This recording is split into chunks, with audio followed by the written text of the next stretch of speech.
Bismillahirrahmanirrahim. Bismillahirrahmanirrahim. Assalamualaikum warahmatullahi wabarakatuh. Alhamdulillahirabbil alamin wassalatu wassalamu ala asyrafil anbiya'i wal mursalin sayyidina Muhammadin wa ala alihi wa sahbihi wat tabi'in wa man tabi'ahum bi ihsanin ila yaumiddin, amma ba'd. Allahumma anfa'na bima 'allamtana wa 'allimna ma yanfa'una wa zidna ilman. Pemirsa Ar-Risalah yang dimuliakan Allah Subhanahu wa taala, alhamdulillah kembali kita berjumpa di kesempatan yang berbahagia kali ini. Kita selalu memuji Allah atas segala nikmatnya, dan semoga Dia berkenan untuk selalu menjaga kita dalam kebaikan dan menjauhkan kita dari segala keburukan. Salat dan salam kita aturkan untuk Rasul yang tercinta sallallahu alaihi wasallam beserta keluarganya, para sahabatnya, dan insyaallah seluruh pengikutnya yang setia berjalan di atas jalannya hingga hari kiamat nanti. Bapak Ibu, saudara-saudari pemirsa yang dimuliakan Allah Subhanahu wa taala dimanapun Anda berada. Ya, setelah lama vakum karena sebuah uzur, ya kita akan lanjutkan pelajaran kita dalam kitab Bulughul Maram karya Imam Al-Hafidz Ibnu Hajar rahimahullahu taala. Dan kita sudah menyelesaikan pembahasan tentang Kitabut Thahara, kemudian Kitabus Shalah, Kita sudah sebutkan juga tentang Kitabus Siyam sebelum Ramadan lalu, kemudian pemirsa yang dimuliakan Allah Subhanahu wa taala, ada pembahasan tentang zakat yang saya tidak bahas di sini, jadi sebelum Kitabus Siyam sebenarnya ada Kitabus Zakat, kemudian setelah itu Kitabus Siyam, kitab tentang puasa, kemudian ada kitab tentang Al-Hajj, pembahasan tentang haji. Setelah itu baru pembahasan tentang Kitabul Buyu, yaitu kitab tentang jual beli. Nah, untuk persoalan haji saya abaikan karena pembahasan tentang haji itu khususnya untuk orang-orang yang memang membutuhkan, Untuk kebanyakan kaum muslimin, mereka mungkin tidak terlalu belum butuh untuk saat ini dalam pembahasan tentang haji itu. Makanya itu insya Allah mungkin jika dibutuhkan kita akan bahas di momen tertentu. Kemudian persoalan tentang zakat dan Kitabul Buyu, yaitu jual beli, insya Allah itu akan dibahas di kajian di hari Rabu, insya Allah. Walaupun zakat sudah pernah dibahas di kesempatan Ramadan setahun yang lalu kalau tidak salah, tapi jika dibutuhkan insya Allah kita bisa dibahas kembali setelah di Kitabul Buyu, kemudian Kitabuz Zakat. Nah, karena itu pemirsa yang dimuliakan Allah Subhanahu wa taala, setelah pembahasan tentang Kitabul Buyu atau jual beli, pembahasannya dalam Bulughul Maram yaitu Kitabun Nikah, kitab tentang pernikahan, Dan ini sama sekali bukan pilihan untuk menarik minat orang dalam belajar saja, tidak, tapi semata-mata karena memang urutannya seperti ini, urutannya seperti ini. Hanya seperti yang saya sebutkan tadi, kita lewatkan pembahasan tentang zakat, tentang haji, tentang al-buyu, yaitu jual beli, makanya kita sekarang sampai di kitab An-Nikah, dan langsung saja kita akan bahas pengantar di kesempatan kali ini. Imam Al-Hafidz Ibnu Hajar rahimahullah mengatakan Kitabu An-Nikah, kitab pembahasan tentang nikah, pembahasan tentang nikah. Dan An-Nikah dalam bahasa Arab, An-Nikah dalam bahasa Arab bermakna ad-dham, bermakna ad-dham wa tadakhul, yaitu saling bersatu, berkumpul, berpadu. Dan maknanya dalam lughah, dalam bahasa Arab, dia bermakna al-wata', yaitu hubungan intim, hubungan intim, atau sering kita sebut sebagai al-jima', Dan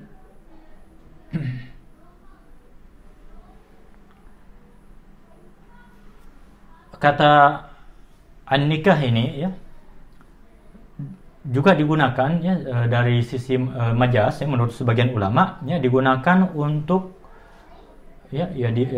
digunakan dalam makna al-akad, yaitu akad ya. Jadi kata nikah juga digunakan dalam makna al-aqdu, yaitu akad ya. Dan semua yang disebutkan dalam Al-Qur'an ya, semua yang disebutkan dalam Al-Qur'an kata an-nikah itu bermakna akad. Ya, jadi semua kata an-nikah yang disebutkan dalam Al-Quran yaitu semuanya bermakna akad kecuali di 2 ayat saja ya, kecuali di dua ayat ya. Nah, jadi sekali lagi an-nikah itu bermakna al-wata', yaitu persetubuhan ya, atau senggama, jima yang sering kita istilahkan. Kemudian dia digunakan juga untuk makna al-aqad, yaitu akad ya, ya. Dan semua lafaz an-nikah dalam Al-Quran itu dimaksudkan sebagai akad ya, dimaksudkan sebagai akad kecuali di 2 ayat saja. Baik, kemudian pemirsa yang dimuliakan Allah Subhanahu wa taala, an-nikah ini ya, atau pernikahan ini masyru' ya, dalam agama kita disyariatkan berdasarkan Al-Quran ya, berdasarkan sunnah Nabi SAW, dan juga berdasarkan ijma' para ulama kita. Di dalam Al-Quran diantaranya ya, Allah Ta'ala mengatakan ya, di surat An-Nisa, fankihu ma taba lakum minan nisa'i, nikahilah ya wanita-wanita yang kau sukai ya, ya, nikahilah wanita-wanita yang kau sukai ya. Dan ayat-ayat yang lainnya ya berkait dengan persoalan ini. Begitupun dalam sunnah Nabi yang mulia Sallallahu Alaihi Wasallam banyak asar ya, yang dinukil dari Nabi kita Sallallahu Alaihi Wasallam, baik berupa ucapan ya, baik berupa perbuatan atau takrirnya beliau Sallallahu Alaihi Wasallam ya. Dan itu insya Allah akan disebutkan ya dalam pembahasan yang kita akan sebutkan di kitab ini ya. Adapun ijma ya, para ulama kita kaum muslimin telah berijma, bersepakat bahwa pernikahan itu disyariatkan dalam Islam kita ya, disyariatkan dalam Islam kita ya. Dan berbeda di di pemahaman ya yang lainnya, bahwa mereka memandang pernikahan itu hanya sebuah ritual biasa saja ya dalam kehidupan. Nah, di kita tidak. Pernikahan itu ritual yang suci ya, dan dia sangat berkait erat dengan agama kita ya, berkait erat dengan agama kita ya. Dan syariat ini menganjurkan ya pernikahan ya, yang menganjurkan pernikahan ya, memotivasi kaum muslimin umatnya untuk menikah ya, karena tentu saja ya disebabkan oleh apa? Maslahatnya yang banyak ya, maslahatnya yang banyak. Dan juga ya pernikahan ini akan menolak ya keburukan-keburukan yang bakal terjadi di kehidupan ini ya. Dan itu tentu manfaat tersebut ya akan kembali kepada, manfaatnya itu akan kembali kepada kedua pasangan suami istri ya, kepada anak-anak ya, kepada masyarakat ya, dan juga untuk agama ini ya, Islam kita yang kita cintai bersama ya. Dan pemirsa yang dimuliakan Allah Subhanahu wa taala ya, kita paham ya tentang tujuan dari pernikahan ya, atau manfaat dari pernikahan itu ya, bisa kita sebutkan beberapa hal di sini ya. Di antara manfaat dari pernikahan adalah untuk menjaga kemaluan ya, menjaga ya kemaluan ya, menjaga kesucian ya, kehormatan seorang muslim ya. Kemudian menjaga pandangannya ya, yang menjaga pandangannya dari hal-hal yang diharamkan. Begitu juga ya, di antara manfaat pernikahan adalah memperbanyak jumlah kaum muslimin ya, memperbanyak jumlah kaum muslimin ya. Dan ini penting sekali dalam agama kita ya, penting dalam agama kita. Makanya Nabi yang mulia Sallallahu Alaihi Wasallam menganjurkan itu, karena beliau ya di hari kiamat nanti suka ya berbangga dengan yang seperti ini ya, dengan banyaknya pengikutnya beliau ya, umatnya beliau Sallallahu Alaihi Wasallam ya. Begitu juga ya, manfaat dari pernikahan adalah menjaga nasab ya, menjaga garis keturunan ya, menjaga garis keturunan yang dengannya ya manusia akan bisa saling mengenal ya, saling menyayangi ya, saling tolong menolong ya, saling membela dan seterusnya ya. Ya, ini sangat penting ya dalam kehidupan kita. Dan Anda bisa lihat ya, masyarakat barat yang rusak ya, ketika mereka tidak lagi menghargai ya ikatan pernikahan yang suci tersebut ya. Begitu juga diantara manfaat dari pernikahan adalah ya munculnya kasih sayang ya yang tercipta di antara kedua pasangan istri ya.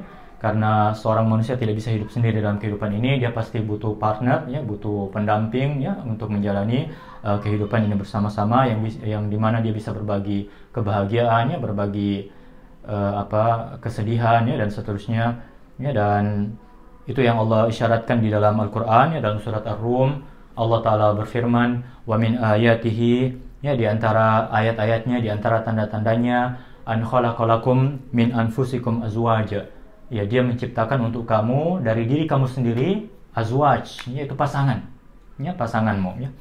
Untuk apa itu? Litaskunu ilaiha ya, untuk agar kamu itu cenderung kepadanya ya, kepada pasanganmu itu ya, tenang ya dengannya. Kemudian Allah katakan wa ja'ala bainakum mawaddatan wa rahmah ya, dia menjadikan di antara kamu cinta dan kasih sayang. Inna fi dzalika laayat liqaumin yatafakkarun, sesungguhnya pada demikian itu ada tanda-tanda bagi orang yang berpikir ya, ada tanda-tanda ya kebesaran Allah bagi orang yang berpikir ya, dan lain-lain ya, manfaat-manfaat dari pernikahan ini. Pemirsa yang dimuliakan Allah SWT, para ulama kita membahas tentang kitabun nikah ini setelah pembahasan tentang kitabul buyu ya, umumnya begitu dalam kitab-kitab fikih ya, karena dia berkaitan dengan persoalan akad ya, persoalan akad antara manusia ya. Nah, cuma yang perlu diperhatikan bahwa akad pernikahan itu berbeda ya dengan akad-akad yang lain ya, berbeda dengan akad-akad yang lain dalam hukum-hukum muamalah ya. Ini disebutkan oleh Syekh Abdurrahman As-Sa'di rahmatullah alaihi ya, beliau menyebutkan ya beberapa perbedaan ya, hal-hal yang membedakan antara akad pernikahan dengan akad muamalah ya. Ini sekaligus ingin mengajarkan pada kita pentingnya masalah ini ya. Jadi jangan Anda bayangkan akad pernikahan itu sama dengan akad jual beli ya. Ya, dia sama akad tapi berbeda ya dalam beberapa hal untuk menunjukkan urgensi dari pernikahan ini. Di antaranya pemirsa yang dimuliakan Allah Subhanahu wa taala, dalam akad-akad muamalah yang lain ya, yang selain pernikahan, syariat tidak membatasi bagi manusia untuk memperbanyak akad-akad itu ya. Nah, sementara dalam persoalan pernikahan ya, dia dibatasi sampai 4 saja. Jadi maksimal seorang muslim hanya bisa memiliki istri sampai 4 ya, dalam satu masa yang ada dalam ikatannya ya, tanggungannya ya, dalam ikatan pernikahan dengan dia. Kemudian juga di antara perbedaannya bahwa akad nikah ini ya, dia mesti diucapkan ya, jadi ada redaksi ucapan yang mesti diucapkan dalam akad tersebut ya. Ini berbeda dengan muamalah ya, berbeda dengan akad-akad muamalah yang lain. Kalau misalkan dalam jual beli, akad itu bisa sah dengan cara apa saja ya, dengan cara apa saja yang menunjukkan kepada persetujuan ya, suka rela antara pembeli dan penjualnya. Tapi untuk akad nikah tidak bisa ya, dia harus diucapkan, dan ini menunjukkan ya, pentingnya masalah ini ya, dan berbahayanya masalah ini ya, bukan untuk main-main ya, bukan persoalan yang main-main. Berikutnya lagi di antara perbedaannya juga bahwa dalam pernikahan ya disyaratkan adanya saksi ya, dan dia merupakan syarat sah ya, tidak sah pernikahan tanpa adanya saksi ya. Sementara dalam akad muamalah yang lainnya itu tidak disyaratkan ya, dia bukan kewajiban ya, hanya bersifat anjuran saja. Baik. Berikutnya lagi dalam akad pernikahan ya, seorang wanita ya, ketika dia menikah ya, dia harus memiliki wali ya, wali ya. Sementara dalam akad-akad yang lain seorang wanita bisa berinteraksi ya, bermuamalah tanpa harus menggunakan wali ya, wali ya. Ya, begitupun ya dalam persoalan ini ya, persoalan akad-akad muamalah ini yang selain pernikahan ya, dia boleh ya dilangsungkan, dilakukan tanpa iwad ya, tanpa imbalan. Tapi untuk akad pernikahan tidak boleh ya. Ya, karena disyaratkan dalam akad nikah itu harus ada mahar. Ya, harus ada mahar ya. Ya, berikutnya lagi ya di antara perbedaannya bahwa dalam akad pernikahan itu tidak ada yang namanya khiyar majlis. Ya, dalam akad pernikahan tidak ada yang namanya khiyar majlis, tidak ada yang namanya khiyar syarat. Ya. Nah ini berbeda ya dengan akad-akad jual beli dan semacamnya. Ya demikian kurang lebih. Ya. Masih ada yang lain yang boleh sebutkan, tapi ini sudah cukup ya untuk memberikan gambaran pada kita bahwa ya berbeda ya antara akad pernikahan dengan akad-akad muamalah yang lain ya. Dan ini lebih berbahaya ya, makanya syariat mengaturnya dengan baik agar tidak disalahgunakan ya, dipermainkan oleh orang-orang yang jauh ya dari agama Allah ya, tidak melaksanakan petunjuk Allah Subhanahu wa taala. Baik. Kemudian kita akan masuk di pembahasan hadis-hadisnya. Ya, kita akan sebutkan di sini hadis yang pertama dalam kitab An-Nikah. Imam Al-Hafidz Ibnu Hajar rahimahullah mengatakan, An Abdullah bin Mas'ud radhiyallahu anhu qala, dari Abdullah bin Mas'ud radhiyallahu anhu beliau berkata, qala lana Rasulullah sallallahu alaihi wasallam. Rasulullah sallallahu alaihi wasallam berkata kepada kami, ya ma'syarasy syabab, wahai para pemuda, man istata'a minkumul ba'ata falyatazawwaj. Barang siapa di antara kamu yang memiliki kemampuan, falyatazawwaj, maka hendaknya dia menikah. Ya, maka hendaknya dia menikah. Fa innahu aghaddu lil basari wa ahsanu lil farj wa ahsanu lil farji. Ya. Karena pernikahan ini, ya, kata Nabi sallallahu alaihi wasallam, itu lebih menjaga pandangan dan lebih menjaga kemaluan. Ya. Jadi akan menjaga pandangan dan menjaga kemaluan. Kemudian beliau katakan, wa man lam yastati' fa 'alaihi bis-shaum. Barang siapa yang tidak mampu, belum mampu untuk menikah, fa 'alaihi bis-shaum, maka hendaknya dia berpuasa. Ya, hendaknya dia berpuasa, fa innahu lahu wija'un. Ya, karena puasa itu akan menjadi tameng ya, yang menjadi pelindung buat dirinya. Nah, muttafaqun alaih. Hadis sahih diriwayatkan oleh Al-Bukhari dan Muslim. Nah, ini hadis pertama yang disebutkan oleh Al-Hafidz Ibnu Hajar rahimahullah. Di hadis ini, pemirsa yang dimuliakan Allah Subhanahu wa taala, ya Rasulullah sallallahu alaihi wasallam menyuruh para pemuda. Ya, menyuruh para pemuda. Beliau katakan, ya ma'syarasy syabab, wahai para pemuda. Dan ya kenapa pemuda? Ya karena mereka ini ya tunggangannya syahwat. Ya, tunggangannya syahwat ya. Jadi umumnya ya, dan itu sudah kita maklumi semuanya, kita sudah pahami bersama bahwa kekuatan syahwat ya di pemuda itu ya untuk ya terhadap wanita itu sangat besar ya, lebih besar daripada orang-orang yang sudah berusia lanjut. Ya, jadi masa-masa muda adalah masa-masa yang ya di mana gejolak syahwat itu begitu tinggi ya. Ya, dan ya tentu berbeda dengan orang-orang yang sudah berusia lanjutnya, makanya wajar ya kemudian kalau Rasul sallallahu alaihi wasallam menyebut mereka secara khusus ya, walaupun bukan hanya pemuda yang boleh menikah ya. Kalau orang sudah tua dan ya dia ingin menikah lagi misalkan, atau dia tidak memiliki istri, kemudian dia tetap dianjurkan untuk menikah ya, menikah ya. Tapi secara khusus Rasul sallallahu alaihi wasallam sebutkan tentang para pemuda ya, karena mereka inilah yang akan yang memiliki syahwat yang besar ya, yang butuh ya untuk menyalurkan syahwatnya ya. Baik, beliau katakan, ya ma'syarasy syabab, ya wahai para pemuda, man istata'a minkumul ba'ah. Barang siapa di antara kalian yang memiliki al-ba'ah. Ya, barang siapa di antara kalian yang mampu ya memiliki kemampuan dalam al-ba'ah ini. Ya. Dan al-ba'ah kalau menurut bahasa Arab ya, maknanya itu ya al-jima. Ya, al-ba'ah itu maknanya adalah al-jima ya dalam bahasa Arab ya. Tapi yang dimaksudkan di sini wallahu alam ya, di sini ada dua pendapat ulama ya, dan pendapat yang kuat, pendapat yang rajih, yang dimaksudkan dengan al-ba'ah di sini adalah kemampuan untuk membiayai pernikahan ya, dan kemampuan untuk menafkahi istrinya setelah pernikahan nanti. Ya, itu yang dimaksud dengan al-ba'ah ya. Jadi bukan sekedar kemampuan untuk berhubungan intim. Ya, karena itu salah satu pendapat ulama juga ya. Jadi mereka katakan salah satu pendapat bahwa al-ba' di sini adalah kemampuan untuk melakukan hubungan intim. Ya. Ya, sementara pendapat kedua mengatakan dia adalah kemampuan apa? Ya, finansial ya, untuk membiayai pernikahan dan juga kemampuan untuk menafkahi istri ya.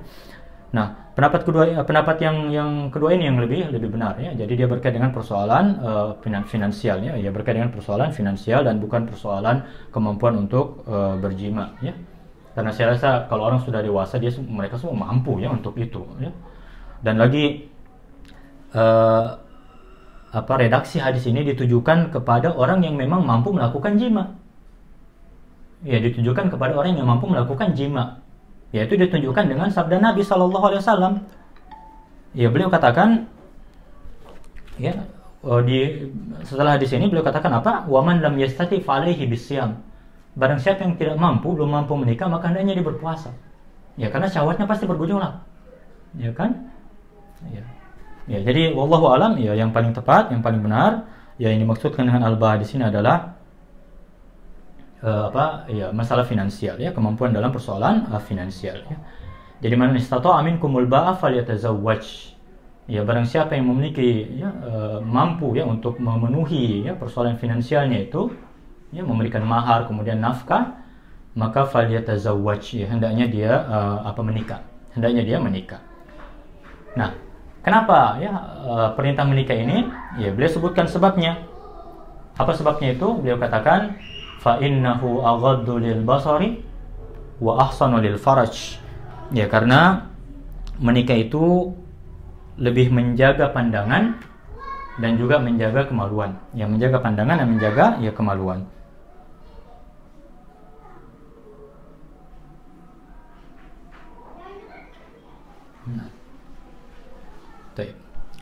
Dan ini juga sekaligus menunjukkan pada kita pemirsa yang dimuliakan Allah Subhanahu wa taala, wajibnya menjaga pandangan. Ya, wajibnya menjaga pandangan ya, dan juga menjaga kemaluan. Ya, mohon maaf ya.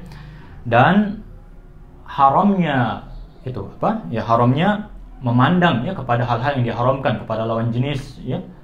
Dan juga haramnya apa? Ya, menyerumuskan ya alat ini ya, yang di bawah perut ini kepada perzinahan.